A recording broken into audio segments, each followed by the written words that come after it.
Bunaqa mahsulotlarning ko'pini ko'rganman deysizmi? Vulkan ishonchingizni to'liq oqlaydi. Erkaklar nima uchun aynan vulkanni tanlamoqda? Prostata bezi, shamollashi va adenomasi alomatlarini bartaraf etishga yordam beradi. Peshob chiqarishdagi achishish hamda tezsiz qatnash muammolaridan xalos etadi. Erkaklar quvvati va energiyasini oshirishga ko'maklashadi. Sifatli va hamyonbop vulkan mahsulotini hoziroq maxsus chegirma narxida xarid qiling. Vulkan salomatligingiz qo'riqchisi. Diqqat tezkor xabar. Rossiyadan O'zbekistonga qaytib olmayotgan va qaytmoqchi bo'lganlar diqqatiga. Tezda ogoh bo'ling.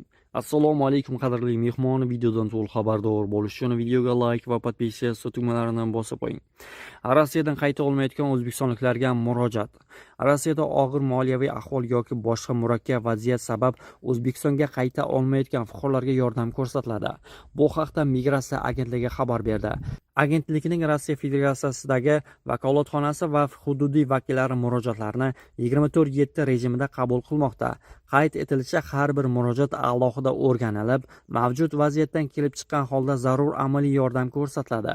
O'zbekistonga qaytish imkoniyati bo'lmagan hollarda belgilangan tartib asosida transport xarajatlarini qoplash bo'yicha ham ko'mak ko'rsatiladi. Murojaatlar uchun kol markaz +7 kodi bilan 499 230 0032, +7 kodi bilan 499 230 0076. Migratsiya agentligi Rossiyada bo'lib O'zbekistonga qaytishda moliyaviy yoki jiddiy qiyinchiliklarga duch kelgan fuqarolarni yordam so'rab murojaat qilishga chaqirmoqda. Assalomu alaykum aka-ukalar, opa-singillar. Eshitib olinglar. Kecha 4 ta odam aldandi, bugun 11 ta odam aldanibdi. Aka-ukalar, ogoh bo'linglar. Rossiyada 10 mingdan mashina yo'q O'zbekistonga ketadigan. Avtobus ham olmaydi 10 mingdan.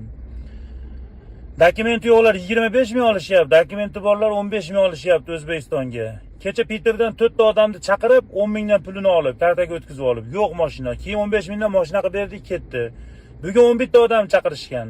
Aldayotganlar ham hammasi o'zbeklar. Ogoh bo'linglar aka-ukalar. Yana qaytarib aytaman, 10 mingdan Moskvadan mashina yo'q O'zbekistonga. Qayerda arzon sho'rva bo'lsa, asha qarab uchmanglar. Mana hozir ko'chada 11 ta odam o'tiribdi. Hammasi o'zbekistonlik vodiylik bolalar. Aldagan ham vodiylik ekan, o'zimiz Asakadan ekan. Aka-ukalar, yaxshilab quloq solinglar, arzon sho'rvaga uchmanglar. Haqiqiy sho'pirlar 10 mingdan odam olmaydi. Qaytarib aytaman, 10 mingdan deyaptimi? Ayniqsa Peterdan. Moskvaga keling, joy olib qo'ying zakolat berib. Kelsangiz olib ketamiz deb aldab Moskvaga chaqirishib olyapti, zakolatga kuyyapsizlar. Kecha 4 ta odamga mashina qilib berdik, Qoraqalpoqlik ukamiz olib ketdi Toshkentgacha. Bugun hozir 11 ta odamga mashina kerak. Hammasi aldangan, pulini berib bo'lgan. Bular pulni boshqalar olib maza qilyapti, keyin puli yo'q paytda mana bechora bo'lib turib, yordam so'rab qiynalib yuribsizlar, ey. Kallani ishlatinglar aka-ukalar, qanaqa bu? Bilet 30 mingdan oshib ketgan payt 10 mingdan bir odam oladimi?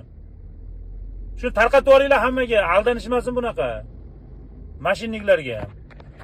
Agarda siz Moskva, Moskovskiy oblastida bo'ladigan bo'lsangiz, bu video sizlarga tegishli. Oxirigacha ko'ringlar, ogoh bo'linglar. Vahima qilish niyatim yo'q. 1-sentyabrdan boshlab, agarda siz 90 kundan oshiq yurmoqchi bo'lsangiz, ya'ni ishlamoqchi bo'lsangiz, patent orqali yoki o'qimoqchi bo'lsangiz, sizda Amina ilovasi kerak bo'ladi. Do'stlar, Amina ilovasi bilasizlar, registratsiya hisobida oldinlari hamma qog'oz registratsiya qilardi. Hozirgi kunda birinchi patent asosida yurganlar registratsiyani Aminaga almashtirildi. Undan keyin mana hozir studentlar ham shu holatga tushdi. Do'stlar, buning uchun oldindan nima qilib qo'yish kerak? Agar sizlarda bu qizil karta bo'lmaydigan bo'lsa, ya'ni troyka bo'lmaydigan bo'lsa, Moskovskiy va sizlarga dehqoncha qilib tushuntiraman, yashil karta deymiz, hammamiz o'rganib qolganmiz. Yashil kartalar bo'lmaydigan bo'lsa, hozirdan borib bemalol shularni topshirib qo'ysalar, 1-sentyabr tayyor bo'ladi, olib kelsanglar ham bo'ladi. Bu videoni barcha musofirlar tarqatib qo'yinglar, sizlarga foydali bo'ladigan umiddaman. Mayli, negativ yozsanglar ham biz rozimiz. Hammagilarni biz obunachilarimiz bor, like bosib qo'llab-quvvatlab yurgan odamlar. Gaplashamiz. Rossiyada yurgan aka-ukalar, men shu fikrga keldimki, shu 3-4 kunning ichida ijtimoiy tarmoqlarni kuzatyapmanki, har xil dahshatli shu reydlar bo'layotganini ko'rib kuzatib boryapman. Bundan buyog'iga Rossiyada ishlash juda ham qiyin bo'lib boryapti.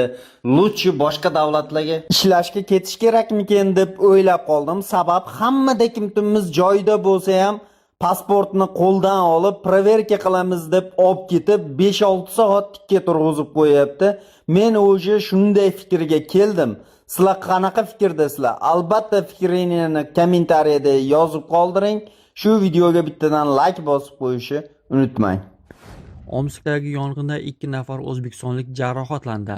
O'zbekistonning Novosibirskdagi bosh konsuli Aslam Akbarov 15 avgust kuni Omskda qurilayotgan ko'p qavatli uyda sodir bo'lgan yong'inda jabrlangan 2 nafar o'zbekistonlik holidan xabar oldi.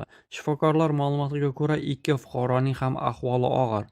Ular reanimatsiyada davolanmoqda. Ulardan biri sun'iy nafas olish apparatiga ulangan. Yong'in payvandlash ishlari vaqtida izolyatsiyaning yonib ketishi oqibatida kelib chiqqan.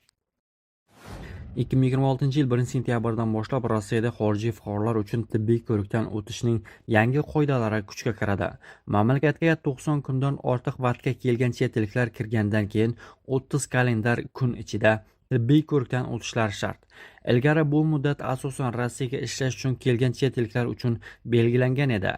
Endi bu talab mamlakatga 90 kundan ortiq vaqt qolishni rejalashtirgan barcha chet el fuqarolariga nisbatan qo'llaniladi.